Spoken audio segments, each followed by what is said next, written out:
আমরা নিজেদেরকে অনেক সম্মানিত কিছু হিসেবে দেখাই, আমরা নিজেদেরকে অনেক পবিত্র কিছু হিসেবে দেখাই, আমরা আমাদের চারপাশে একটা খোলস তৈরি করি, কিন্তু মৃত্যু এই সবগুলা খোলস সরায় দেয়।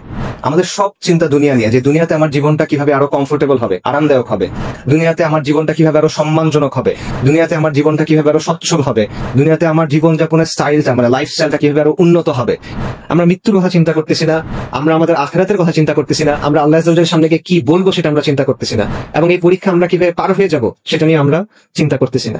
আল্লাহ আমাদের জানাই দিচ্ছেন আপনার জন্য কি আছে, আপনার মৃত্যুর সময় কি হবে, মৃত্যুর পর কি হবে, কবরে কি হবে, বারজাকের জীবনে কি হবে, ইয়াউমুল কিয়ামাতে কি হবে, এবং অনন্তকালের জন্য কি হবে, প্রতিটা জিনিস আল্লাহ আপনাকে জানাই দিচ্ছেন। এরপরও যদি আপনি না করেন, আল্লাহর সামনে আপনার কোনো ওজন নাই, আল্লাহর সামনে আমার কোনো ওজন নাই, আমি আল্লাহর কাছে আশ্রয় চাই।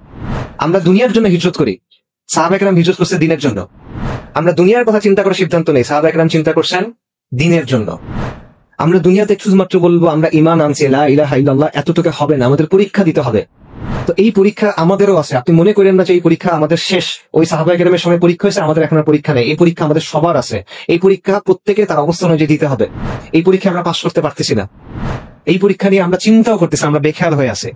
আপনি যদি কোনো কিছুই না করেন দিনের জন্য কোনো চেষ্টা না করেন, সামগ্রিকভাবে কোনো চেষ্টা না করেন যে আমার যে জায়গাটাতে আমার জন্ম, যে জায়গাটাতে আমি বেঁচে আছি, যে সমাজের মধ্যে আমি বেঁচে আছি, এখানে দ্বীন ইসলামের জন্য আমার কিছু একটা করা উচিত এবং এটা আমার জীবনের একটা গুরুত্বপূর্ণ অংশ, এটা যদি আপনার মধ্যে না থাকে, এটাকে যদি আপনি বিন্দুমাত্র গুরুত্ব না দেন, আপনি আল্লাহর কাছে গিয়ে কি ওজর দিবেন বলেন? আমি আল্লাহর কাছে গিয়ে কি ওজর দিব বলেন? আলহামদুলিল্লাহ, আমরা আল্লাহর শুকরিয়া আদায় করি। আল্লাহ আযza ওয়া জাল এই আয়োজনকে সফলভাবে চলমান রাখছেন, এটা সম্পন্ন হচ্ছে, এজন্য আমরা মহান আল্লাহ শুকরিয়া আদায় করি। আলহামদুলিল্লাহ, মুসলিম ইউথ অর্গানাইজেশন যে ভাইরা পরিশ্রম করে মেহনত করে এই কাজটা আয়োজন করছেন, তাদের জন্য আমরা দোয়া করি আল্লাহ যেন তাদের কাছে বারাকা দান করেন এবং তারা যেন আগামীতেও ধারাবাহিকভাবে সঠিকভাবে কাজ করে যেতে পারেন। আপনাদেরকেও শুকরিয়া, আল্লাহ আপনার উত্তম জাযা দান করেন। আপনারা দ্বীন ইসলামের কিছু কথা শোনার জন্য, কিছু কথা জানার জন্য আজকে এখানে আসছেন। আল্লাহ আপনাদেরকে উত্তম জাযা দান করেন। আপনাদের যে নিয়ত নিয়ে আপনারা এখানে আসছেন, যে সময়টা এখানে দিচ্ছেন, আল্লাহ এটা কবুল করেন ইনশাআল্লাহ তাআলা। আমি একটা প্রশ্ন দিয়ে শুরু করি। আপনারা কখনো লাশ গোসল করাইছেন? মানুষ যখন মারা যায় তখন তাকে দাফন করার আগে বেশ কিছু কাজ করতে হয়, অনেকগুলো নিয়ম আছে।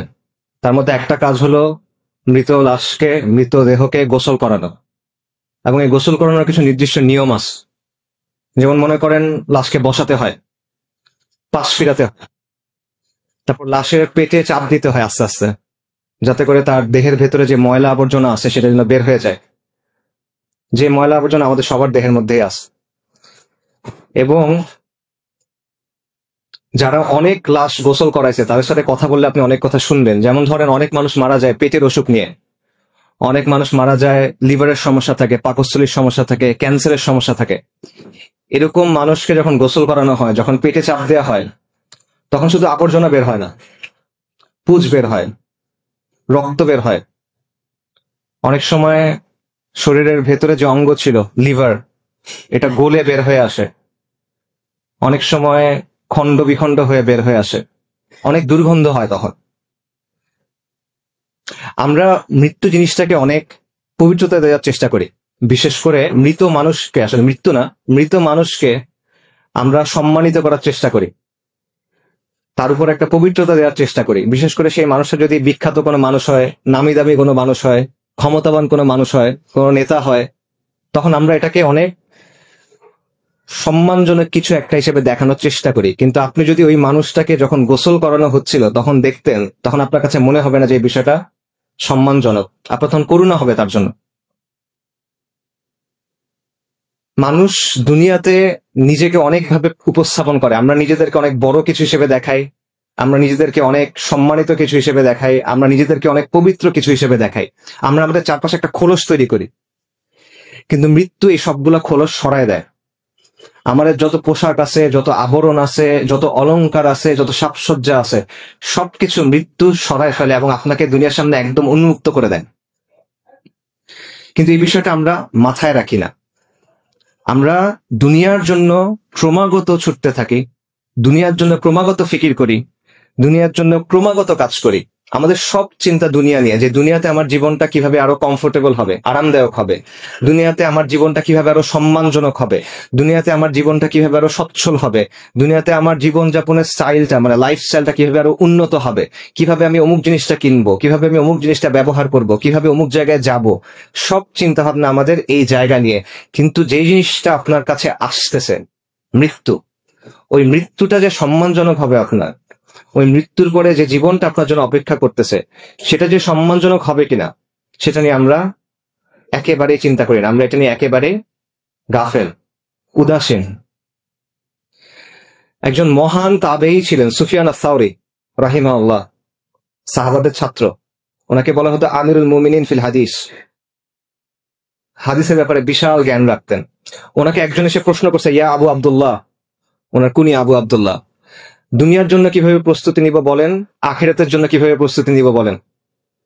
সুফিয়ান সাওরী বলছেন, দুনিয়াতে যে পরিমাণ সময় থাকবা সেটা অনুযায়ী দুনিয়ার জন্য কাজ করো, আখিরাতে যে পরিমাণ সময় থাকবা সেটা অনুযায়ী আখিরাতের জন্য কাজ করো। দুনিয়াতে কতদিন থাকবেন বলেন? 80 বছর সর্বোচ্চ, 100 বছর, 120 বছর সর্বোচ্চ, নাকি? আখিরাতে কতদিন থাকবেন? 1000 বছর, 10,000 বছর, 1 লক্ষ বছর, চিরন্তন, চিরস্থায়ী, খালিদিনা ফিহা আবাদা। দুনিয়ার জীবন হলো ক্ষণস্থায়ী, আখিরাতের জীবন হলো চিরস্থায়ী। কিন্তু আমরা আখিরাতের জীবনটা নিয়ে চিন্তা করি না। আল্লাহ সুবহানাহু ওয়া তাআলা কোরআনে বলছেন, কুল্লু নাফসিন যায়িকাতুল মাউত, নিশ্চয়ই প্রত্যেক জীবকে মৃত্যুর স্বাদ আস্বাদন করতে হবে। ওয়া ইন্নামা তুওয়াফফুনা উজুরাকুম ইয়াউমাল কিয়ামা, এবং কিয়ামতের দিন তোমাদেরকে তোমাদের যে প্রতিফল, যে কর্মফল, সেটা পরিপূর্ণভাবে বুঝাই দেয়া হবে। ফামান যুহজিহা আনিন নারি ওয়া উদখিলাল জান্নাতা ফাকাদ ফাজ, যাকে আগুন থেকে রক্ষা করা হবে এবং জান্নাতে প্রবেশ করানো হবে, সে হলো সফল। ওয়ামাল হায়াতুদ দুনিয়া ইল্লা মাতাউল গুরুর, এই দুনিয়ার জীবন হলো ছলনাময় ভোগ, ছলনা, প্রতারণাময় একটা ভোগ, এটা ছাড়া আর কিছুই না। সূরা আলে ইমরানের আয়াত। এই একটা আয়াতে আল্লাহ আযজা ওয়া জাল আমাদের এই দুনিয়ার সব বাস্তবতা, সব মৌলিক প্রশ্নের উত্তর দিয়ে দিয়েছেন। যে বিষয় নিয়ে আমাদের এত পেরেশানি, যে বিষয় নিয়ে আমাদের এত ছোটাছুটি, যে বিষয় নিয়ে আমাদের এত চিন্তা, এত কষ্ট, সবকিছুর আসল মূল্যটা কত, এই সবকিছুর পরে কি অপেক্ষা করতেছে, দুনিয়ার সফলতা কি, ব্যর্থতা কি, এরপরে আমাদের জন্য কি অপেক্ষা করতেছে। এবং এর পরের আয়াতে আল্লাহ সুবহানাহু ওয়া তাআলা বলতেছেন, লাতুবলাউন্না ফি আমওয়ালিকুম ওয়া আনফুসিকুম, নিশ্চয়ই তোমাদেরকে তোমাদের জান এবং মালের ব্যাপারে পরীক্ষা করা হবে। দেখেন, আমাদের জীবনের মধ্যে নিশ্চিত জিনিসপত্র কিছু নাই, সবকিছু অনিশ্চিত। যে বিষয়গুলো নিয়ে আপনি সকাল থেকে ঘুমানোর আগ পর্যন্ত চিন্তা করেন, ইভেন ঘুমানোর সময় যেগুলো নিয়ে স্বপ্ন দেখেন, কোনোটার মধ্যে কোনো নিশ্চয়তা নাই। আমাদের উপার্জন, আমাদের পড়াশোনার রেজাল্ট, পরিবারে কি হবে, বাচ্চার কি হবে, সন্তানের কি হবে, স্ত্রীর কি হবে, পিতামাতার কি হবে, দুনিয়াবি যত চিন্তা আছে, যা কিছু নিয়ে আমরা চিন্তা করতেছি, কোনোটার মধ্যে কোনো নিশ্চয়তা নাই, নিশ্চিতভাবে জানার সুযোগ নাই। একটা মাত্র জিনিস নিশ্চিত, সেটা হলো মৃত্যু। কিন্তু এই মৃত্যু নিয়ে আমরা চিন্তা করি না। এই জিনিসটা আপনি কিভাবে ব্যাখ্যা করবেন? একটা জায়গা যেখানে আপনি চিরস্থায়ী ভাবে থাকবেন, যে জিনিসটা নিশ্চিত, সেটা নিয়ে আপনি চিন্তা করতেছেন না। আমিরুল মুমিনিন আলী ইবনে আবু তালিব রাদিয়াল্লাহু আনহু, ওনার একটা উক্তি আছে, সেখান থেকে একটা ব্যাখ্যা পাওয়া যায়। উনি বলছেন যে মানুষ ঘুমন্ত, মৃত্যুতে সে জেগে ওঠে। মানুষের এই জীবনটা আসলে একটা ঘোরের মতো, একটা ঘুমের মতো। যখন সে মারা যাবে, যখন আখিরাতের জীবন শুরু হচ্ছে, তখন সে জেগে ওঠে। এটা ভাবে চিন্তা করেন, আমরা যখন স্বপ্ন দেখি, স্বপ্নের মধ্যে তো অনেক কিছু হয়। স্বপ্নের মধ্যে যখন মানুষ কোনো বিপদ দেখে সে ভয় পায়, স্বপ্নের মধ্যে যখন ভালো কিছু হয় তখন সে খুশি হয়, এবং স্বপ্নের মধ্যে মনে হয় কত ঘটনা ঘটতেছে অনেক সময় নিয়ে। কিন্তু যখন আপনি ঘুম থেকে উঠেন, তখন দেখবেন স্বপ্নের কথা মনে থাকে না, আচ্ছা আচ্ছা অল্প কিছু মনে থাকে, এবং মনে হয় এটা তো অল্প একটা সময় ছিল। তো এই দুনিয়ার জীবনটা এরকম, আপনি ঘুমায় আছেন, মৃত্যুর পর আপনি উঠবেন। যেটাকে আজকে আমার কাছে সবচেয়ে গুরুত্বপূর্ণ মনে হচ্ছে, কবরের জীবনের সময় মনে হবে যেটা কিছু ছিল না। বিচারের দিবসে বিচার শুরু হওয়ার আগে আপনার কাছে মনে হবে এটা কিছু ছিল না, বিচার শুরু হয় নাই এখনো। জান্নাত জাহান্নামের জীবন এখনো শুরু হয় নাই, জাস্ট ইয়াউমুল কিয়ামাতে বিচার শুরু হওয়ার আগের যে সময়টা, ওই সময়টাতে আপনার কাছে মনে হবে যে দুনিয়ার জীবন এটাতে একটা মুহূর্ত ছিল শুধু। কিন্তু এখন আমরা সবকিছু ভুলে এই জিনিসটা নিয়ে চিন্তা করতেছি শুধু। মৃত্যু সুনিশ্চিত ভাবে আপনার দিকে আসতেছে। আল্লাহ সুবহানাহু ওয়া তাআলা কোরআনে বলছেন যে মৃত্যু এমন একটা জিনিস যেখান থেকে পালানোর কোনো সুযোগ নাই, মৃত্যুর পাকড়াও থেকে বের হওয়ার কোনো সুযোগ নাই। সূরা নিসাতে আল্লাহ বলছেন, তোমরা যেখানেই থাকো না কেন মৃত্যু তোমাদের অবশ্যই পাকড়াও করবে, যদিও তোমরা সুউচ্চ সুদৃঢ় দুর্গের মধ্যে থাকো। বুরুজিম মুশাইয়াদা, অনেক বড় একটা দুর্গ, অনেক লম্বা, মানুষ উঠতে পারে না, লাভ নাই, মৃত্যু ওইখানে এসেও আপনাকে ধরবে। এবং এই কারণে বারবার মৃত্যু সম্পর্কে আল্লাহ আযজা ওয়া জাল আমাদের কোরআনে সতর্ক করে দিয়েছেন, বারবার মনে করে দিয়েছেন যে তোমরা মৃত্যু নিয়ে চিন্তা করো, মৃত্যু আসতেছে। বারবার তিনি আখিরাতের কথা বলছেন যে এটা তোমার আসল জীবন, এটার জন্য তুমি প্রস্তুতি নাও, তোমার জন্য একটা পরীক্ষা আসতেছে। আল্লাযী খালাকাল মাউতা ওয়াল হায়াতা লিয়াবলুয়াকুম আইয়ুকুম আহসানু আমালা। আল্লাহ মৃত্যু এবং জীবনকে সৃষ্টি করছেন, আল্লাহ যাচাই করে দেখবেন এই জন্য যে কে আমলে উত্তম। এটা একটা পরীক্ষা, একটা পরীক্ষার মধ্যে আপনি আছেন, কিন্তু আপনি মনে করতেছেন আপনি এটাই আপনার জীবন। আমরা মনে করতেছি, আমরা জানি এটা পরীক্ষা, কিন্তু আমাদের কাজের মধ্যে এটার কোনো প্রভাব নাই। এই জন্য আল্লাহ বারবার মৃত্যুর কথা আমাদের বলছেন। কিন্তু আমাদের সময়ের একটা ফিতনা হলো বা একটা বাস্তবতা হলো, আমরা মৃত্যু নিয়ে চিন্তা করি না, আমরা মৃত্যু নিয়ে কথা বলা পছন্দ করি না। মৃত্যু নিয়ে যখন কেউ কথা বলে এটা আমাদের কাছে পছন্দ হয় না। অথচ নবী সাল্লাল্লাহু আলাইহি ওয়াসাল্লামের কথা চিন্তা করেন, তিনি যখন কোনো বিয়ের অনুষ্ঠানে গেছেন, নিকার অনুষ্ঠানে, সেখানে তুমি বলতেছেন ইয়া আইয়ুহাল্লাযীনা আমানুত্তাকুল্লাহা হাক্কা তুকাতি ওয়া লা তামুতুন্না ইল্লা ওয়া আনতুম মুসলিমুন। সেখানেও তিনি এই আয়াত পড়তেছেন যে তোমরা মুসলিম না হয়ে মৃত্যুবরণ করো না। একটা নিকার অনুষ্ঠান, যেটা হলো একটা আনন্দের জিনিস, আনন্দের জিনিসটা বিয়ে হয়েছে, আপনাদের জন্য তো অনেক অপেক্ষা করে আছেন, রাইট? আনন্দের জিনিস, একটা নতুন পরিবার শুরু হচ্ছে, সেই পরিবার থেকে নতুন মানুষ আসবে, সেইখানেও এসে নবী সাল্লাল্লাহু আলাইহি ওয়াসাল্লাম মৃত্যুর কথা স্মরণ করে দিচ্ছেন। নবী সাল্লাল্লাহু আলাইহি ওয়াসাল্লাম বলছেন আকসিরু যিকরা হাদিমিল লাজ্জাত, যে বেশি বেশি করে তোমরা ওই জিনিসকে স্মরণ করো যেটা সুখ বিনাশী, যেটা সবকিছু সুখ নষ্ট করে দেয়, যেটা সবকিছু স্বাদ নষ্ট করে দেয়। সেই জিনিসটা কি? সেই জিনিসটা মৃত্যু। কেন এটা বারবার বলা হচ্ছে? কারণ এভাবে আপনি আখিরাতের জন্য নিজেকে প্রস্তুত করবেন, নইলে পারবেন না। যখন মৃত্যুকে কথা চিন্তা করবেন, যখন আখিরাতটা আপনার কাছে বড় মনে হবে, তখন আপনি আমলের দিকে যেতে পারবেন, তখন আপনি গুনাহ থেকে সরে আসতে পারবেন, তখন আপনি দুনিয়ার যে প্রতারণা এখান থেকে দূরে সরতে পারবেন। সাহাবায়ে কেরামের আমল আমরা যখন আজকে পড়ি, ওনাদের আমলের কথা আমাদের কাছে অবিশ্বাস্য মনে হয়, ওনাদের যে কুরবানি আমাদের কাছে অবিশ্বাস্য মনে হয়, ওনারা যে ইবাদত করছেন আমাদের কাছে অবিশ্বাস্য মনে হয়। ওই সমাজের সবচেয়ে সম্মানিত মানুষ ছিলেন ওনারা, মক্কার সমাজে। কুরাইশ আরবের মধ্যে সবচেয়ে সম্মানিত, সেই মক্কার মধ্যে ওনারা সম্মানিত ছিলেন। প্রথম দিকে সাহাবী যারা, মুহাজির সাহাবী যারা, সম্মানিত মানুষের জন্য সবচেয়ে কষ্ট হলো অপমান। সেই অপমান তাদেরকে সহ্য করতে হয়েছে, রাতারাতি অপমান। আগের দিন সম্মানিত মানুষ, পরের দিন ইসলাম গ্রহণ করছে, অপমানিত।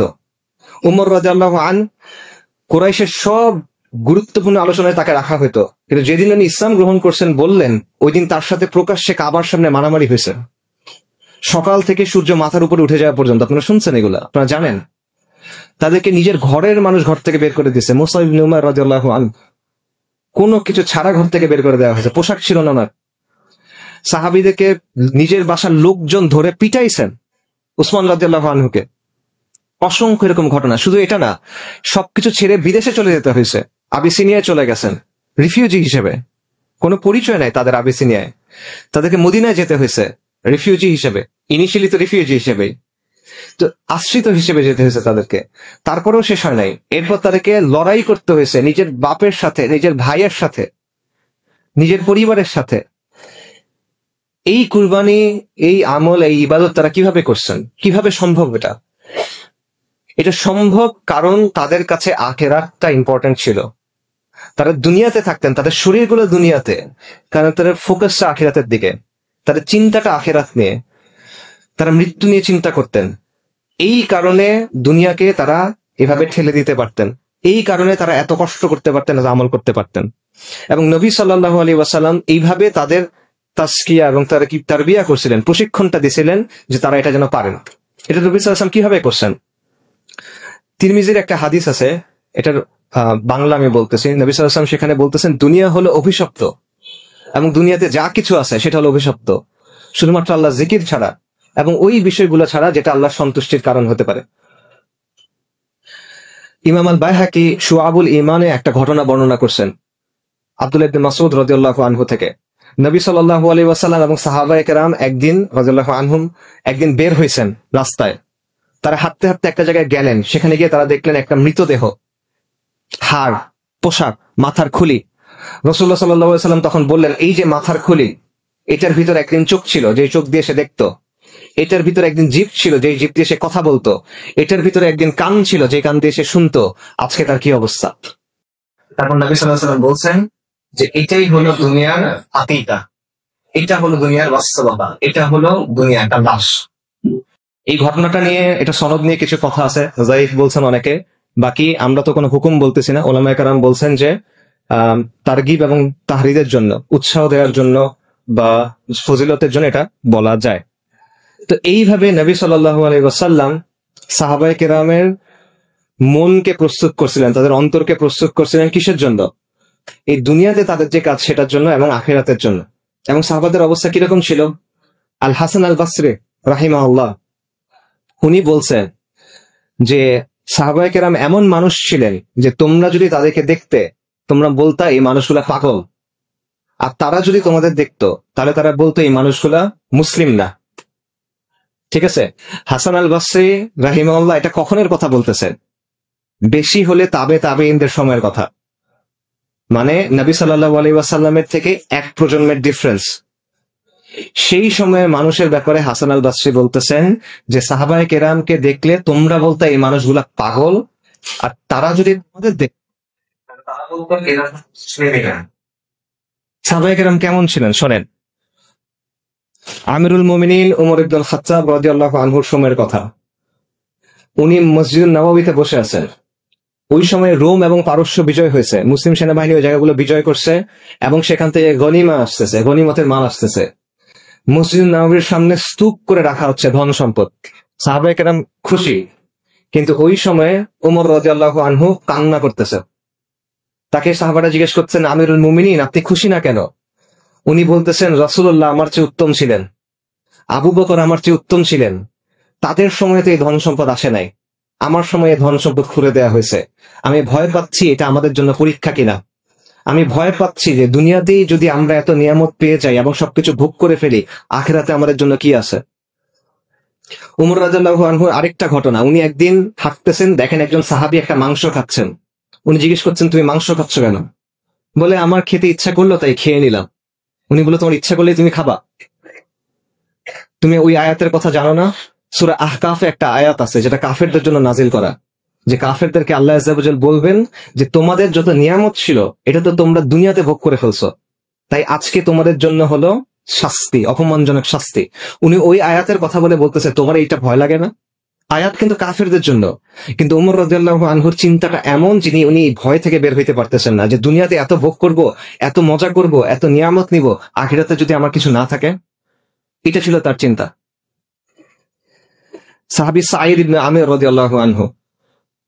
আজকে আমরা কি করি দেখেন, আজকে আমরা দুনিয়ার পিছনে ছুটি, দুনিয়ার জন্য আল্লাহর অবাধ্যতা করি, দুনিয়ার জন্য আল্লাহ যেটা করতে বলছেন সেটা থেকে সরে যাই, তারপরে বলি আলহামদুলিল্লাহ ফর এভরিথিং।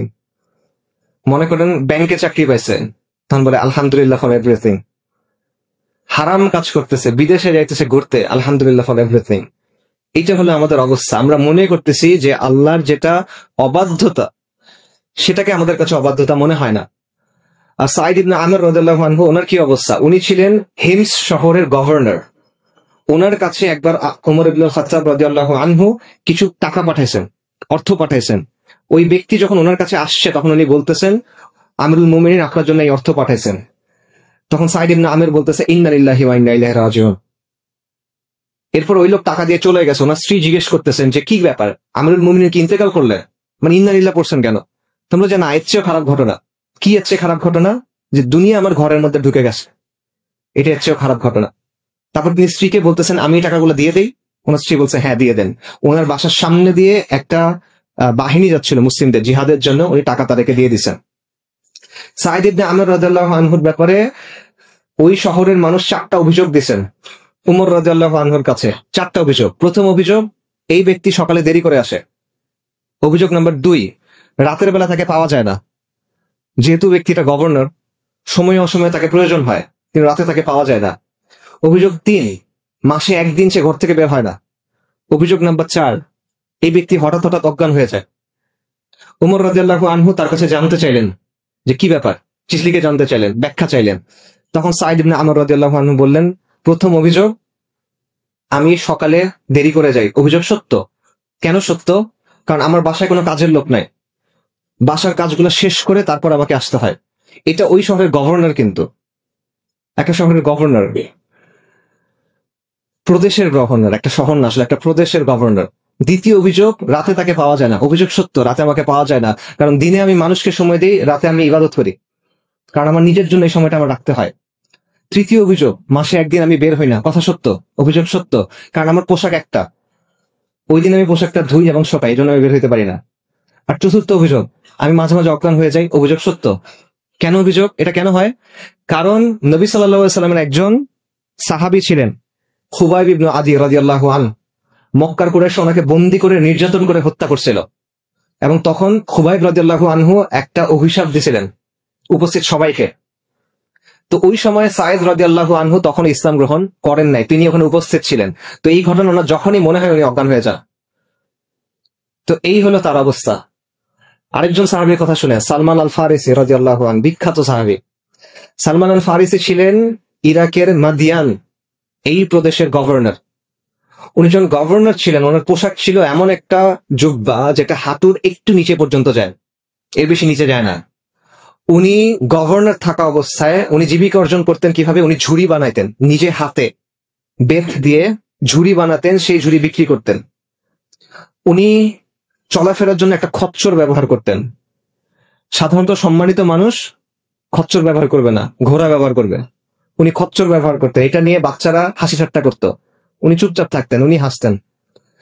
ওনার অবস্থা এমন যে ওনাকে দেখে বোঝা যায় না। এক লোক শহরে ঢুকছে, ওনাকে ডেকে বলছে, এদিকে আসো, এই যে আমার গাধার পিঠে কিছু মালসামান আছে, এগুলো একটু নামায় দাও। উনি নামায় দিচ্ছে। তখন লোকেরা বলছে, তুমি কাকে বলতেছো? এটা গভর্নর, নবী সাল্লাল্লাহু আলাইহি ওয়াসাল্লামের সাহাবী, এটা সালমান আল ফারিসি। ওই লোক অপ্রস্তুত হয়ে গেছে। তখন সালমান আল ফারিসি বলছে, কোনো সমস্যা নাই, আমি তো আল্লাহর বান্দা, বান্দা তোমাকে তো সাহায্য করতেই পারে, সমস্যা কোথায়? সালমান আল ফারিসির বাসা ছিল না অনেকদিন।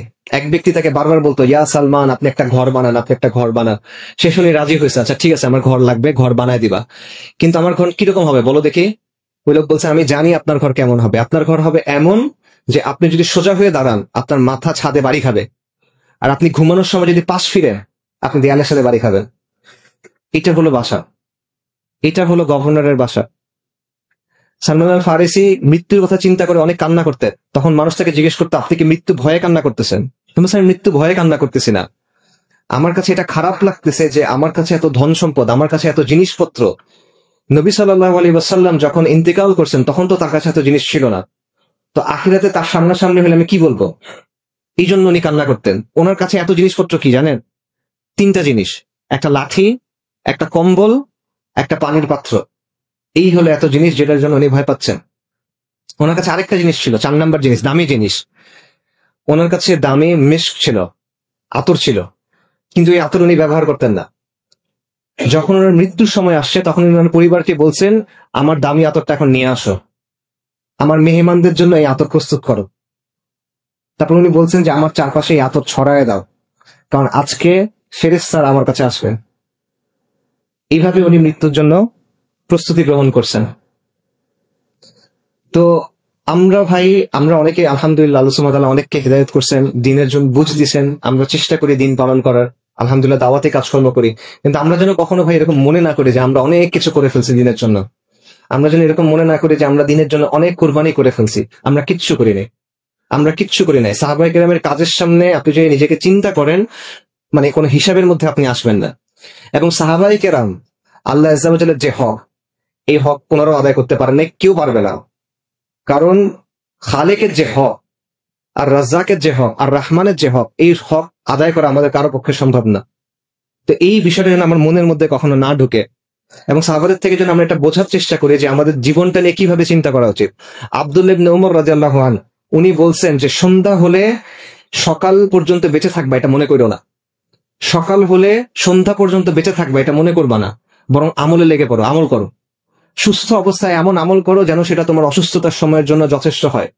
জীবিত অবস্থায় এমন আমল করো যেন এটা তোমার আখিরাতের জন্য যথেষ্ট হয়।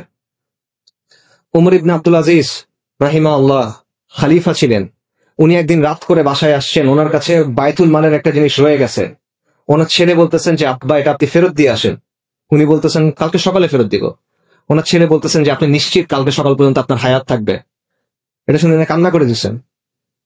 তারপর ওটা ওই সময় উনি গিয়ে ফেরত দিয়ে আসছে। তো এইটা হলো মৃত্যুর চেতনা মানুষকে কিভাবে চেঞ্জ করে।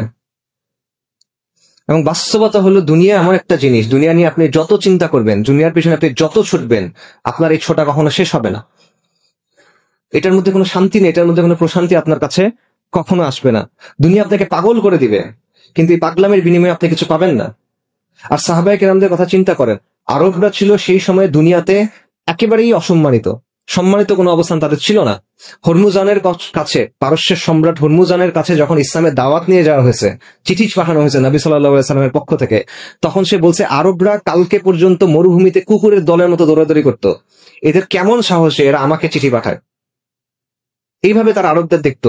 অথচ এই আরবরা যখন তারা ইসলাম গ্রহণ করলো, তারা কি অপ্রতিরোধ শক্তি হিসেবে আসলো, অর্ধেক দুনিয়া দখল করে ফেললো। আল্লাহ তাদেরকে দিলেন। আসলে এটা কিভাবে সম্ভব হইলো? এই যে সম্মানটা, এই অর্জনটা কেমনে সম্ভব হয়েছে? এই কষ্টটা তারা কিভাবে করতে পারছে? কারণটা হলো তাদের চিন্তাটা, তাদের চোখটা আখিরাতের দিকে ছিল। এই জন্য দুনিয়া তার সামনে এসে গড়ায় পড়ছে, লুটায় পড়ছে। আর আমাদের অবস্থা হলো আমরা দুনিয়ার পিছনে ছুটতেছি, এই জন্য আমরা দুনিয়ার সামনে লুটায় পড়ছি, কিন্তু আমরা অসম্মানিত। দুনিয়া শব্দটা, এটা যে রুট আরবিতে, সেটার অর্থ হলো যেটা নিকটবর্তী, যেটা নিম্নমানের, তুচ্ছ।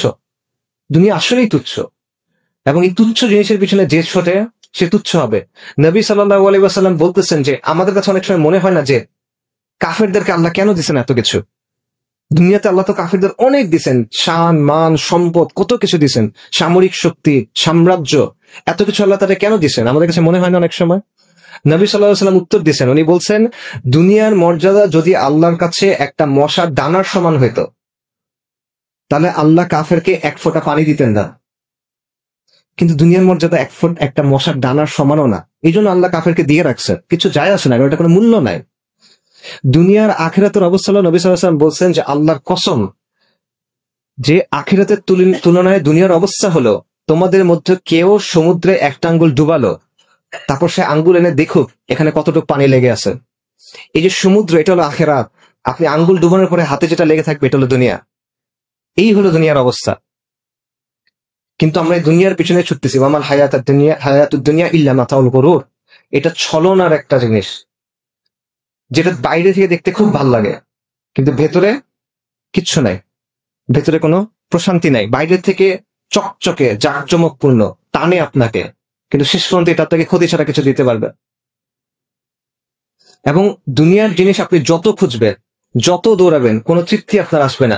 নবী সাল্লাল্লাহু আলাইহি ওয়াসাল্লাম বলছেন যে বনি আদমকে যদি 2টা উপত্যকা দেয়া হইতো, স্বর্ণ ভর্তি, মানে বিশাল ময়দান ভর্তি শুধু সম্পদ, স্বর্ণ, বনি আদম সন্তুষ্ট হবে না, সে তৃতীয় একটা চাইবে। বনি আদমের পেট একটা জিনিস দিয়ে ভরবে, এটা হলো কবরের মাটি, আর কোনো কিছু দিয়ে এটা ভরবে না। এখানে একটা বিষয়ে মাথায় রাখবেন যে সম্পদ নিষিদ্ধ না। আমি বলতেছি না যে দুনিয়া একেবারে আপনি ছেড়ে দিবেন, আপনি দুনিয়া ছাড়তে পারবেন না। এই দুনিয়ার মধ্যে আমাদের থাকতে হবে, এই দুনিয়ার মধ্যে আমাদের আমল করতে হবে। দিনকে বিজয়ী করার জন্য যে কাজ করবেন ওটা দুনিয়াতে করতে হবে, দুনিয়ার আসবাবের নিয়ম মেনে আপনার কাজ করতে হবে। মুসলিমদের স্বার্থে আপনি যখন কাজ করবেন সেটাও দুনিয়াতে করতে হবে, কিন্তু দুনিয়া যেন আপনার অন্তরের ভিতরে না ঢুকে। সম্পদ হারাম না যদি আপনি এটা হালাল ভাবে উপার্জন করেন, যদি আপনি এটা সঠিকভাবে খরচ করেন, যদি এটা আপনি দ্বীন ইসলামের জন্য খরচ করেন, যদি আপনি যখন প্রয়োজন হয় নিজের সম্পদ আল্লাহর জন্য দিয়ে দেওয়ার জন্য প্রস্তুত থাকেন, এবং যদি আপনি দ্বীনের জন্য বেশি খরচ করেন আর নিজের নফসের জন্য কম খরচ করেন। কিন্তু এটা মাথায় রাখা যে এই ভারসাম্য রাখা অত্যন্ত কঠিন। সালাফুস সালেহিন থেকে কথা আছে যে ওনারা বলতেন যে সব গুনার শেকড় কি? সব গুনার শেকড় হইল দুনিয়ার প্রতি ভালোবাসা। আরেকটা কথা ওনারা বলতেন, সেটা হলো যেই ব্যক্তি, ইমাম আহমদ এটা আনছেন কিতাবুজ জুহুদে, যে যেই ব্যক্তি দুনিয়াকে প্রাধান্য দিবে সে তার আখিরাতকে ক্ষতিগ্রস্ত করবে। যে দুনিয়াকে গুরুত্ব দিবে সে আখিরাতকে ক্ষতিগ্রস্ত করবে, আর যে আখিরাতকে গুরুত্ব দিবে অবশ্যই সে তার দুনিয়াকে কিছুটা হলেও ক্ষতিগ্রস্ত করবে। তাই যে জিনিসটা চিরস্থায়ী তোমরা সেটাকে প্রাধান্য দাও। এটা বাস্তবতা। আমাদের মধ্যে একটা ধারণা আছে যে ঠিক আছে আমরা দিন দুনিয়া এমন ভাবে ব্যালেন্স করে ফেলবো যাতে আমার দুনিয়াটা একটা কাফেরের দুনিয়ার মতো সুন্দর হবে। এটা হবে না, এটা সম্ভব না। নবী সাল্লাল্লাহু আলাইহি ওয়াসাল্লামের হাদিস আছে যে দুনিয়া মুমিনের জন্য কিরকম, কারাগারের মতো। দুনিয়া মুমিনের জন্য কারাগারের মতো। যার মাথায় আর কোনো চিন্তা নাই দুনিয়া ছাড়া, সে যেভাবে দুনিয়ার পিছনে ছুটতেছে, আর আপনি আখিরাতের কথা চিন্তা করেন, আপনি আখিরাতের জন্য প্রস্তুত নেন, আপনি কি একইভাবে ছুটতে পারবেন কিনা? এটা তো সম্ভব না। তো এই ব্যাপারটা আমাদের বোঝা উচিত যে যেহেতু আপনি বুঝছেন আল্লাহ আপনাকে এই নিয়ামত দিচ্ছেন, একটা পরীক্ষা আছে, ওই পরীক্ষার উত্তর সহ আল্লাহ আপনাকে বলে দিচ্ছেন, আপনাকে মহা পুরস্কারের জন্য আল্লাহ নিয়ামত দিচ্ছেন, তাহলে আপনাকে দুনিয়াতে কিছু জিনিস ছেড়ে দিতে হবে। এই ছেড়ে দেওয়ার মানসিকতা থাকতে হবে। 100 দুনিয়া পাবেন আবার দিনও ধরে রাখবেন, এটা হবে না। সালাফুস সালিহিন বলছেন এটা হবে না। রাসূলুল্লাহ সাল্লাল্লাহু আলাইহি ওয়াসাল্লামের কি অবস্থা ছিল? উনি মাটির ঘরে থাকছেন, ছোট ছোট ঘরের মধ্যে থাকছেন, দিনের পর দিন চলে গেছে, তার বাসায় রান্না হয় নাই, মাটিতে থাকছেন তিনি। এরকম ছিল না। নবী সাল্লাল্লাহু আলাইহি ওয়াসাল্লাম বলছেন যে দুনিয়ার সাথে আমার সম্পর্ক কি? আমার সম্পর্ক তো এমন যে আমি একজন মুসাফির, যাবার সময় একটা গাছের ছায়ায় আমি বিরতি নিছি। এটা হলো দুনিয়া। এখান থেকে সময় হলে আবার চলে যাবে। সাহাবাদের কথা তো আপনাদেরকে বললামই।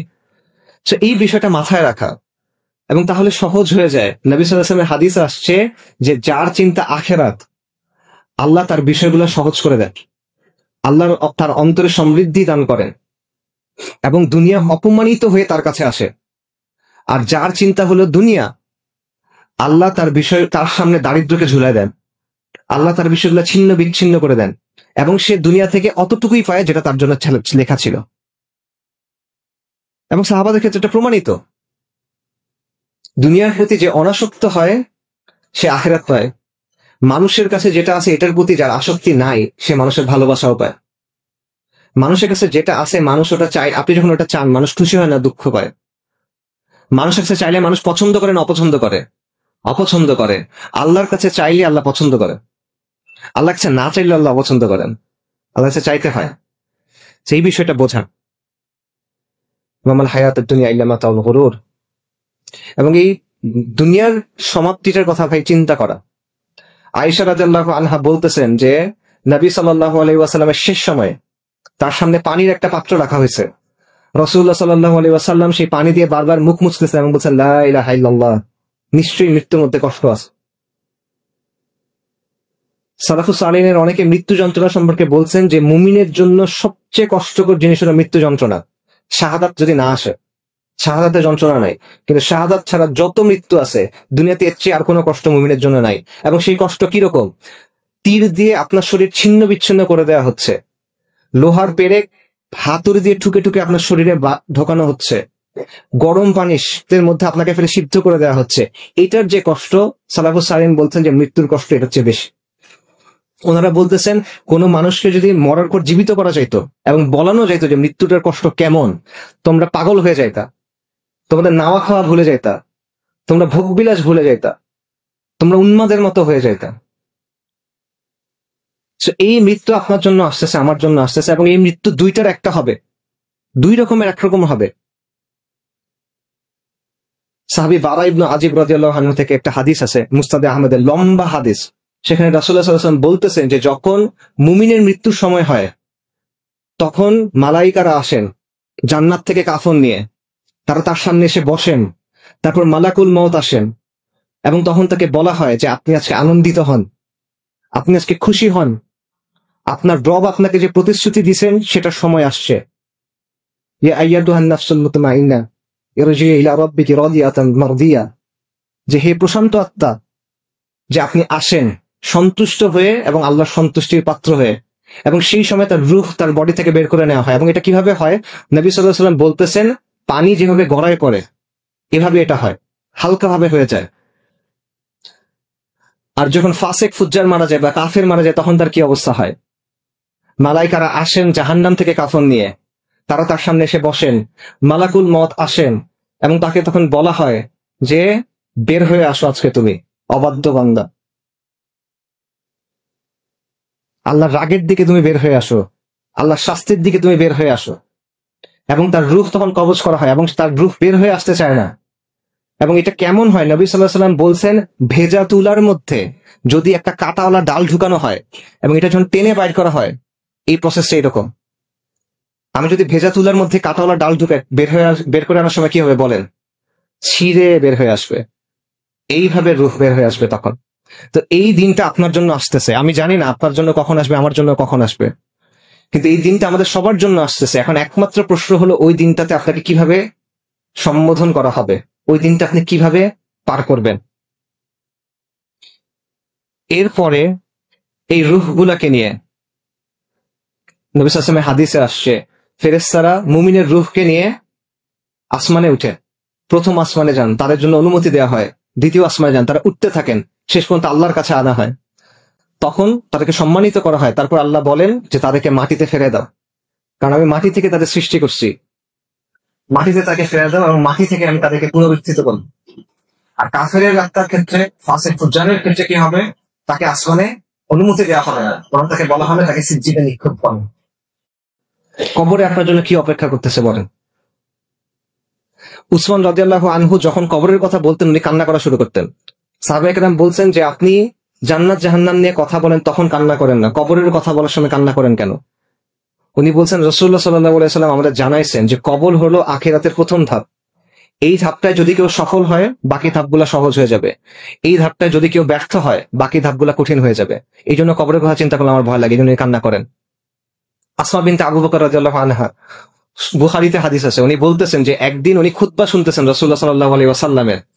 রাসূলুল্লাহ সাল্লাল্লাহু আলাইহি ওয়াসাল্লাম কবর নিয়ে কথা বলতেছেন, তারপর উনি বলছেন আমি এরপরে শুনতে পাচ্ছি না, কারণ প্রচন্ড শব্দ হচ্ছে, শোরগোল উঠছে, আমি শুনতে পাচ্ছি না। কিসের শোরগোল? সাহাবায়ে কেরাম কান্না করতেছেন, তারা মসজিদে শব্দ করে কান্না করতেছেন, যেই কারণে বাইরে থেকে শোনা যাচ্ছে না নবী সাল্লাল্লাহু আলাইহি ওয়াসাল্লাম কি বলতেছেন। পরে আসমা বিনতে আবু বকর রাদিয়াল্লাহু তাআলা আনহা উনি একজনকে জিজ্ঞেস করছেন রাসূলুল্লাহ সাল্লাল্লাহু আলাইহি ওয়াসাল্লাম কি বললেন। রাসূলুল্লাহ সাল্লাল্লাহু আলাইহি ওয়াসাল্লাম বলছেন যে কবরে তোমাদের জন্য ফিতনা আছে, যে ফিতনা দাজ্জালের ফিতনার মতো, কবরে তোমাদের জন্য পরীক্ষা আছে।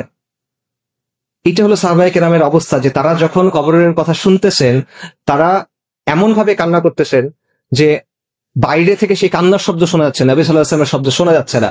আর আমাদের অবস্থা হলো যে এটা আমাদের মধ্যে কোনো প্রভাব ফেলে না। আমাদের অবস্থা হলো যে আমরা যখন জানাজার সময় যাই, আমি দেখতেছি একটা মানুষকে কবরে নামানো হচ্ছে, আমি দেখতেছি একটা মানুষকে একটা মাটির গর্তের মধ্যে ফেলে রাখা হচ্ছে, হয়তো আমার হৃদয়ের টুকরা কোনো মানুষকে আমি রেখে আসতেছি, হয়তো আমার বাবাকে আমি রেখে আসতেছি, হয়তো আমার মাকে রেখে আসতেছি, আমার সন্তানকে রেখে আসতেছি, আমার স্ত্রীকে রেখে আসতেছি, আমার কিছু যায় আসে না। হয়তো আপনাকে একদিন আমাকে এভাবে রেখে আসা হবে, আমাকে একদিন এভাবে রেখে আসা হবে, মাটির একটা ঘরের মধ্যে, অন্ধকার একটা ঘরের মধ্যে আমাদের রেখে আসা হবে। কিন্তু এই চিন্তা আমাদের কষ্ট দেয় না, কারণ আমাদের অন্তরের মধ্যে এই অসুখটা ঢুকে গেছে। মৃত্যু আমাদের কাছে বাস্তব মনে হয় না। আমরা জানি মৃত্যু আসবে, আমরা জানি আখিরাত আসবে, কিন্তু এটা আমাদের কাছে এরকম বাস্তব মনে হয় না, দুনিয়াটা আমাদের কাছে বাস্তব মনে হয়। এটা হলো সাহাবাদের সাথে আমাদের পার্থক্য, এটা হলো আমাদের রোগ। রাসূলুল্লাহ সাল্লাল্লাহু আলাইহি ওয়াসাল্লাম বলছেন যে তোমরা যদি জানতা আমি যেটা জানি এটা যদি তোমরা জানতা তাহলে তোমরা হাসতা কম কাঁদতা বেশি। উনি কি জানতেন? রাসূলুল্লাহ বলছেন যদি আমি আল্লাহর কাছে দোয়া করতাম যাতে কবরের শব্দ তোমাদেরকে শোনানো হয়, কিন্তু এটাতে এমন হইতে পারে যে তোমরা ভয় পেয়ে কবর দেয়াই বন্ধ করে দিবা, এই জন্য আমি দোয়া করতেছি না। কথা বুঝতে পারছেন? কবরের যে শব্দ এটা যদি মানুষকে শোনানো হইতো, এটা এত ভয়ঙ্কর যে মানুষ হয়তো ভয়ে আর কাউকে কবরই দিবে না। নবী সাল্লাল্লাহু আলাইহি ওয়াসাল্লাম বলতেছেন আপনি যখন প্রথম কবরে যাবেন কবর আপনাকে চাপ দিবে, প্রত্যেকটা মানুষকে কবর চাপ দিবে। নবী সাল্লাল্লাহু আলাইহি ওয়াসাল্লাম বলছেন কবরে একটা চাপ আছে, যদি কেউ এই চাপ থেকে মুক্তি পেত তাহলে সেটা তো সাদ ইবনে মুআজ রাদিয়াল্লাহু আনহু, কিন্তু সাদ ইবনে মুআজ রাদিয়াল্লাহু আনহু এই চাপ থেকে মুক্তি পান নাই। সাদ ইবনে মুআজ কে? সাদ ইবনে মুআজ রাদিয়াল্লাহু আনহু হলেন ওই ব্যক্তি যার মৃত্যুর পর আর রহমানের আরশ কেঁপে উঠছে।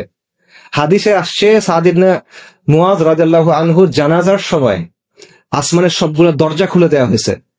হাদিসে আসছে সাদ ইবনে মুআজ রাদিয়াল্লাহু আনহুর জানাজার সময় 70,000 ফেরেশতা জানাজায় শরীক হয়েছেন। তাদের মধ্যে এমন ফেরেশতা আছেন যারা ওই দিনের আগে দুনিয়াতে অবতরণ করেন নাই। উনি আওস গোত্রের প্রধান, যিনি শুরু থেকে নবী সাল্লাল্লাহু আলাইহি ওয়াসাল্লামকে সাহায্য করে গেছেন।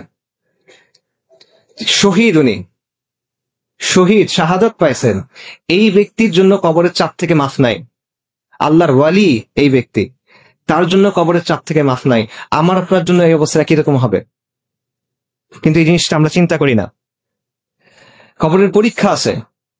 নবী সাল্লাল্লাহু আলাইহি ওয়াসাল্লাম জানাইছেন যে যখন কবরে একজন মানুষকে দেখে আসা হবে, দুইজন ফেরেশতা তার কাছে আসবেন, মুনকার এবং নাকির, এবং তাকে প্রশ্ন করা হবে যে তোমার রবকে, তোমার দিন কি ছিল, এবং তোমাদের মধ্যে এই যে ব্যক্তি প্রেরিত হয়েছিল তার ব্যাপারে তুমি কি বলো? মুমিন বলবে আমার দিন ইসলাম, আমার রব আল্লাহ, ইনি আল্লাহ রসুল মুহাম্মদ রাসূলুল্লাহ সাল্লাল্লাহু আলাইহি ওয়াসাল্লাম। আর মুনাফিক কাফের সে কি বলবে? সে বলতে পারবে না। সে বলবে আমি মানুষকে কি কি বলতে শুনছিলাম, আমি সেগুলাই বলছি, আমি জানি না। মুমিন যখন এই জবাব দিবে তখন আসমান থেকে বলা হবে আমার বান্দা সত্য বলছে, এবং তখন তাকে জান্নাতের পোশাক পরানো হবে, জান্নাতের বিছানা দেয়া হবে, এবং তার কবরে জান্নাতের দিকে একটা দরজা খুলে দেওয়া হবে, তাকে জান্নাতে তার জায়গা দেখানো হবে, এবং তখন সে আল্লাহকে বলবে আল্লাহ কিয়ামতটা দ্রুত করে দেন। আর ওই বান্দা যে কাফের মুনাফিক, তাকে সে যখন বলবে আমি জানি না, তখন বলবে এই সে মিথ্যা বলতেছে, এবং তখন তার জন্য জাহান্নামের যে পোশাক থাকবে, জাহান্নামের বিছানা দেয়া হবে, এবং জাহান্নামের দিকে দরজা খুলে দেওয়া হবে, এবং সে বলবে আল্লাহ কিয়ামত যেন না হয়, কারণ তখন তার ওখানে যেতে হবে। তো এটা হলো কবর। আমরা কবরকে দুনিয়ার অংশ মনে করি, কবর আখিরাতের সাথে যুক্ত। কবর আখিরাতের সাথে যুক্ত, সেখান থেকে আপনার বারজাকের জীবন শুরু হয়ে গেছে। এবং মুসলিম কবরের শাস্তি আছে কিনা? অবশ্যই আছে।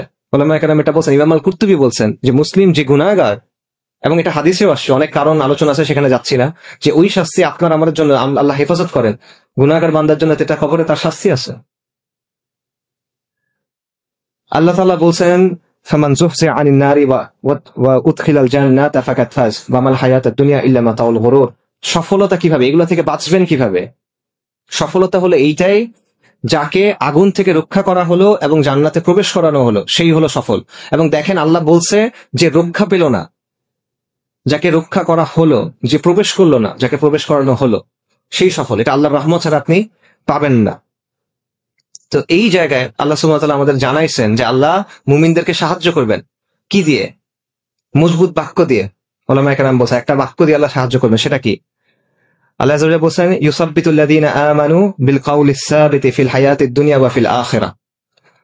মহান আল্লাহ মুমিনদেরকে কাউলুস সাবিত, এটার মাধ্যমে দুনিয়ার জীবনে এবং আখিরাতে সুপ্রতিষ্ঠিত রাখবে। এই কাউলুস সাবিত কি? লা ইলাহা ইল্লাল্লাহ, তাওহীদ। কিন্তু লা ইলাহা ইল্লাল্লাহ খালি বললে হবে না, লা ইলাহা ইল্লাল্লাহ খালি বললে হবে না, এটার পরীক্ষা দিতে হবে, আল্লাহ যাচাই করবে। এটা আমার কথা না, আল্লাহ সুবহানাহু ওয়া তাআলা বলছেন। আল্লাহ সুবহানাহু ওয়া তাআলা বলছেন আহাসিবান নাসু আইয়ুতরাকু আইয়াকুলু আমান্না ওয়া হুম লা ইফতানুন। তোমরা কি মনে করছো যে তোমরা বলবো আমান্না, আমরা ঈমান আনছি, তারপর তোমাদের অব্যাহতি দেয়া হবে? হবে না। আল্লাহ সুবহানাহু ওয়া তাআলা পরীক্ষা নেবেন। ওয়ালাকাদ ফাতান্নাল্লাযীনা মিন ক্বাবলিহিম, আল্লাহ তাদের পূর্ববর্তীদের পরীক্ষা নিছিলেন। আল্লাহ পরীক্ষা করে দেখবেন যে কে সত্যবাদী এবং কে মিথ্যাবাদী। এটা মনে করেন না যে আপনি আজকে মুখস্থ করে গেছেন পরীক্ষার সময় পরীক্ষার জবাব দিয়ে বের হয়ে আসছেন, ব্যাপারটা এমন না। আল্লাহ যাচাই করবেন, আল্লাহ যাচাই থেকে আপনি বের হইতে পারবেন না। এখানে কোনো দুই নাম্বারি করার সুযোগ নাই, এখানে কোনো ধোঁকা দেওয়ার সুযোগ নাই, এখানে কোনো বুঝ দিয়ে বের হয়ে আসার সুযোগ নাই। এবং আল্লাহ কিভাবে পরীক্ষা করবেন? নানাভাবে পরীক্ষা করবেন। একটা পরীক্ষার কথা আমরা আগেই বলছি, লাতুবলাউন্না ফি আমওয়ালিকুম ওয়া আনফুসিকুম। আল্লাহ আপনাদের, আমাদের জান এবং আমাদের জীবন দিয়ে আমাদেরকে পরীক্ষা করবেন। বিষয়টা বুঝেন ভাই। আপনি শুধুমাত্র লা ইলাহা ইল্লাল্লাহ বলছেন, এটাতে মনে করেন না যে আপনি সব পাকড়াও থেকে বেঁচে যাচ্ছেন। এটাতে মনে করেন না যে আপনি পরীক্ষা থেকে পার হয়ে গেছেন। এটাতে আমি যেটা মনে না করি যে হ্যাঁ আমি সফল হয়ে গেছি। আপনার পরীক্ষা অবশ্যই দিতে হবে, আপনাকে যাচাই অবশ্যই করা হবে। আল্লাহ আযজা ওয়া জাল যে জিনিসটার কথা দিচ্ছেন, এটা অনেক মূল্যবান জিনিস, সস্তা কিছু না। জান্নাত, চিরস্থায়ী জান্নাত, এই জিনিসটা সস্তা কিছু না। এটা আল্লাহ সস্তাতে দিবেন না। দামি জিনিসের সওদা কখনো সস্তায় হয় কিনা? কখনো হয় না। দামি জিনিস কি সবাই পেয়ে যায় কিনা? পায় না। বেছে বেছে কিছু মানুষকে সেটা দেওয়া হয়। এখানেও সেটাই হবে। এগুলো আমি কেন বলতেছি? কারণ হলো বাস্তবতা হলো এখানে আজকে আমরা সবাই একসাথে আছি, আখিরাতে আমরা একসাথে থাকবো কিনা আমরা তো জানি না ভাই। আমরা এখানে কারা জান্নাতে যাব কারা জাহান্নামে যাব আমরা তো জানি না। আপনি যার সাথে একসাথে পাশে বসে আছেন, আপনার পাশের লোকটা জান্নাতে যাবে না জাহান্নামে যাবে, আপনি কই যাবেন আপনি তো জানেন না। এক জামাতের লোক, এক সংগঠনের লোক, এক কাতারে দাঁড়ায় থাকা লোক, একজনের কাছে আনুগত্য করা লোক, আমরা জানি না আমরা একসাথে আখিরাতে থাকবো কিনা, আমরা জানি না আমরা সফল হইতে পারবো কিনা। তো এই বিষয়টা আমাদের সবার খাস করে চিন্তা করা উচিত, সবার জন্য। মৃত্যু আসবে অবশ্যই, আমি মরবো, আপনি মরবেন, কোনো সন্দেহ নাই। কিন্তু এই মৃত্যুটাকে আমরা ভুলে আসি। আমরা জানি মৃত্যু আসবে, কিন্তু যখন হঠাৎ করে কোনো ঘটনা ঘটে তখনই মৃত্যু আমাদের চিন্তায় আসে, বাকি সময় আসে না। অথচ ব্যাপারটা তেমন হওয়ার কথা ছিল না। ব্যাপারটা হওয়ার কথা ছিল সবসময় আমরা আখিরাতের কথা চিন্তা করতেছি, সবসময় মৃত্যুর কথা আমার স্মরণে আসে। ব্যাপারটা তেমন হওয়ার কথা ছিল, কিন্তু আমাদের এটা নাই। কারণ ওই যে আমাদের ওই যে ফোকাসটা সরে গেছে। আমাদের কাছে দুনিয়া অনেক অনেক বেশি গুরুত্বপূর্ণ আখিরাতের চাইতে। আমরা যত সিদ্ধান্ত নেই সেটা আমরা দুনিয়াবি জায়গা থেকে চিন্তা করি, আর আমরা সবকিছু শেষ হয়ে যাওয়ার অল্প যে সময়টা থাকে ওইটা একটু দিনের জন্য কিছু হয়তো বা করি, তারপর নিজেকে মনে করি যে আমি অনেক কিছু করছি দিনের জন্য, আমি অনেক বড় দিনদার, আমি দিনের অনেক বড় খেদমত করে ফেলছি, আল্লাহ মাফ করেন। আপনার পরীক্ষা আসতেছে, আপনার জন্য মৃত্যুর কষ্ট আসতেছে, সাকারাতুল মাউত সত্য। মৃত্যুর কষ্ট আপনার জন্য আসতেছে, আপনার মার জন্য আসতেছে, আপনার বাবার জন্য আসতেছে, আপনার সন্তানের জন্য আসতেছে। এর থেকে কোনো মুক্তি নাই যদি না আপনি শাহাদাত পান। আপনার জন্য কবরের চাপ আসতেছে, কবরের চাপ এমন যে বলা হয় যে কাফেরের জন্য পাঁজর ভেঙে ঢুকে যাবে, রিবকেজ ভেঙে ঢুকে যাবে, এরকম চাপ কবরে। সাদ ইবনে মুআয রাদিয়াল্লাহু আনহু এই চাপ থেকে মুক্তি পান নাই। কবরের প্রশ্নোত্তর আসতেছে, এখান থেকে আপনি মুক্তি পাবেন না। ইয়াউমুল কিয়ামার যে ভয়াবহ অপেক্ষা, সেখান থেকে কারো মুক্তি নাই, সবার জন্য এটা আছে, আম্বিয়া কেরামের পর্যন্ত আছে এটা, আলাইহিস সালাতু ওয়াস সালাম। বিচারের দিনের যে ভয়াবহ অবস্থা, সেখান থেকে আমরা কেউ মুক্তি না, আমার সবার জন্য এটা আছে। আমরা দুনিয়াতে শুধুমাত্র বলবো আমরা ঈমান আনছি, লা ইলাহা ইল্লাল্লাহ, এতটুকু হবে না, আমাদের পরীক্ষা দিতে হবে। আমি আপনাদের এই কথাটা বলে শেষ করি, আপনারা এটা খাস ভাবে চিন্তা করেন কিভাবে পরীক্ষা দিচ্ছেন সাহাবীরা। শুরুতে বলছি, এবার একটা উদাহরণ শুনেন। সাহাবী সুহাইব ইবনু সিনান, উনি সুহাইব আর রুমি নামে পরিচিত। আর রুমি মানে রোমের লোক, উনি আসলে রুমি না, উনি আরবের লোক। কিন্তু ছোটকালে উনি বন্দী হয়েছিলেন এবং ওনাকে রোমে নিয়ে যাওয়া হয়েছিল। সেখানে উনি বড় হন এবং তাদের ভাষা শিখেন, পরে পালায় আরবে চলে আসেন। এই কারণে তাকে বলা হতো আর রুমি, সুহাইব আর রুমি রাদিয়াল্লাহু আনহু। উনি যখন পালায় চলে আসছেন, ওনার কোনো সম্পদ ছিল না, কিন্তু এরপর উনি ব্যবসা করলেন, আল্লাহ ওনার ব্যবসায় বরকত দিলেন, অনেক ধন সম্পদের মালিক হলেন। এরপর আল্লাহ নবী যখন দাওয়াত নিয়ে আসছেন সাল্লাল্লাহু আলাইহি ওয়াসাল্লাম, তিনি ইসলামের দাওয়াত গ্রহণ করলেন এবং তিনি রাসূলুল্লাহ সাল্লাল্লাহু আলাইহি ওয়াসাল্লামের নির্দেশ অনুযায়ী হিজরত করতে বের হইলেন, ওনার সব ধন সম্পদ নিয়ে। তিনি যখন ধন সম্পদ নিয়ে চলে যাচ্ছেন, কুরাইশ তাকে আটকাইছে। কুরাইশ বলতেছে যে তুমি দরিদ্র অবস্থায় আমাদের কাছে আসছিলা, আমাদের কাছে ব্যবসা করে তুমি আজকে এত ধন সম্পদ বানাইছো, তোমাকে আমরা যাইতে দিব না। তিনি বলছেন, তোমরা যদি আমাকে যাইতে না দাও, আমার কাছে এই তীর আছে এবং তোমরা জানো আমি কত ভালো তীর ছুটতে পারি, আমি তোমাদের দিকে তীর ছুড়বো এবং তোমরা মারা যাবা, এবং তোমরা যদি আমার কাছে আসো, আমার কাছে ধারালো তরোয়ার আছে, আমি তোমরা সেটা ফাইট করবো।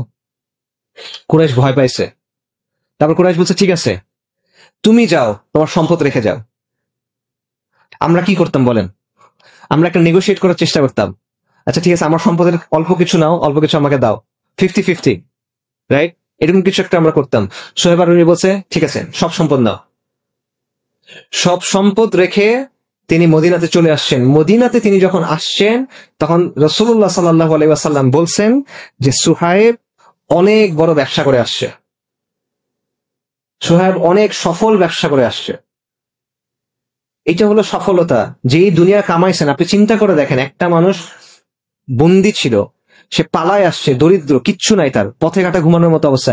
এই ব্যক্তি বিশাল বড় কোটিপতি হয়ে গেছে, এই সবকিছু ছেড়ে চলে গেছে। আবার আমরা দুনিয়ার জন্য দিন ছাড়ি, আমরা যাই না বিভিন্ন জায়গায়, আমরা দুনিয়ার জন্য হিজরত করি।